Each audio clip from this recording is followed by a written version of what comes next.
सर्व आदरणीय विद्यार्थी मित्रांना नमस्कार. मी आपला DGK सर अक्कलकोट. पेपर क्रमांक 1 मधील पेपर क्रमांक 1 मधील 9वा प्रकरण पर्यावरण या प्रकरणात येणारे 100 महत्वाची कन्सेप्ट आपण चर्चा करीत आहोत. आतापर्यंत मी तुम्हाला 24 कन्सेप्ट सांगितलेले आहे. आता आपल्याला पुढचा कन्सेप्ट बघूया, म्हणजे 25वा concept. Most of the world's geothermal sites are located in the circum-Pacific belt known as.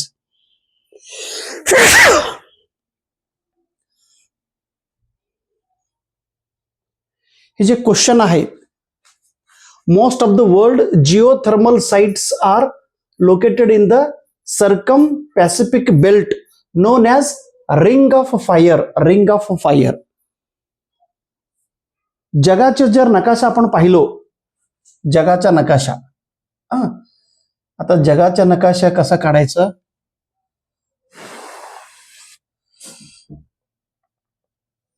हे आहे उत्तर अमेरिका, हे दक्षिण अमेरिका, हे आहे युरोप, हे आहे एशिया, इथं आहे हे ऑस्ट्रेलिया. ओके, असं आहे.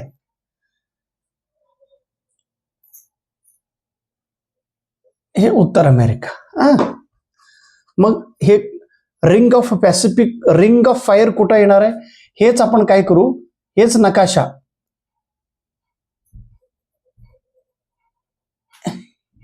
इथं उत्तर अमेरिका, इथं दक्षिण अमेरिका. मग इथला जो भाग आहे, हे रिंग जे आहे, हे रिंग, ह्या रिंगला रिंग ऑफ फायर असे म्हणतात. या रिंग ऑफ फायर मध्ये जास्त भूकंप होत असतात, ज्वालामुखी उद्रेक होत असतात आणि जिओथर्मल भू औष्णिक शक्ती या भागात आहे.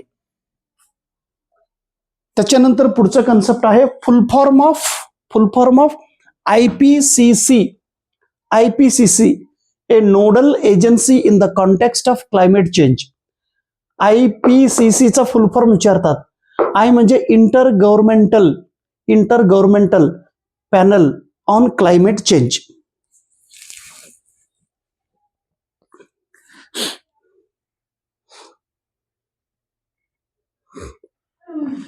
त्याच्यानंतर पुढचं बघू, vision of international solar alliance. International solar अलायन्सचा विजन काय आहे, त्याचा विजन काय आहे, दृष्टी काय आहे? Every home no matter how far away will have a light at home. प्रत्येक घर कितीही लांब असू द्या, परंतु प्रत्येक घरात दीप असायला पाहिजे, लाईट असायला पाहिजे. कशाच्या सहाय्याने? इंटरनॅशनल सोलर अलायन्सच्या माध्यमातून.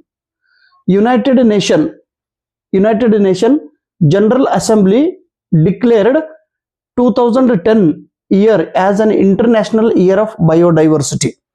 युनायटेड नेशन्स यांनी international biodiversity,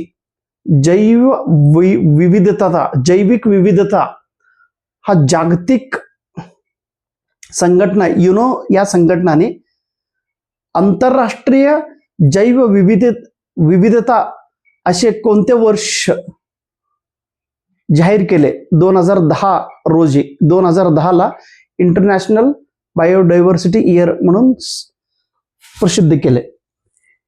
2010 was also the target year to achieve the halt in the decline of biodiversity.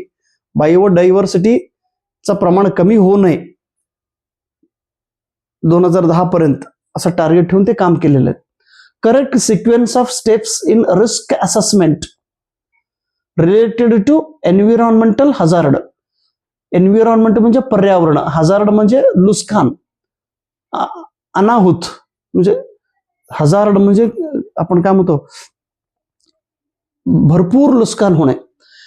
आता हे पर्यावरणात एखादा घटक घडल्यानंतर भरपूर लॉस होतो. आता काल म्यानमार, बर्मा देशात भूकंप झाल्यामुळं किती नुकसान झालं? हजार्ड म्हणतात, नैसर्गिक आपत. जे आपत्ती आल्यानंतर त्याचा कमी करण्यासाठी आपल्याला रिस्क मॅनेजमेंटचा स्टेप्स वापरावा लागतो. रिस्क मॅनेजमेंटच्या जो स्टेप्स आहे, पहिला स्टेप्स आहे हजार्ड आयडेंटिफिकेशन. कुठं अनाहुत होणार आहे, कुठं डेंजर एरिया आहे, कुठं असा अपघात होणार आहे, हे अगोदर त्याचा लक्षात ठेवणे, आयडेंटिफिकेशन करणे की बाबा ह्या ठिकाणी भूकंप होऊ शकतात, या ठिकाणी महापूर येऊ शकतात, या ठिकाणी पाऊस येत नाही, या ठिकाणी ऍक्सिडेंट हो, म्हणजे आयडेंटिफिकेशन, हजार्डचा आयडेंटिफिकेशन करणे. दुसरं एक्सपोजर असेसमेंट, कितीपर्यंत ते नुकसान होणार आहे त्याचा अगोदरच डोक्यात घेऊन त्याचा असेसमेंट करणे. त्यानंतर रिस्क कॅरेक्टरायझेशन, रिस्कचा कॅरेक्टरायझेशन बनवणे. त्याच्यानंतर रिस्क मॅनेजमेंट, ही स्टेप्स आहेत. चला पुढचं, तर 30वा, out of different oxides of nitrogen. Oxides of nitrogen मध्ये दोन प्रकार आहे, NO नायट्रिक ऑक्साइड आणि NO2 नायट्रोजन डायऑक्साइड.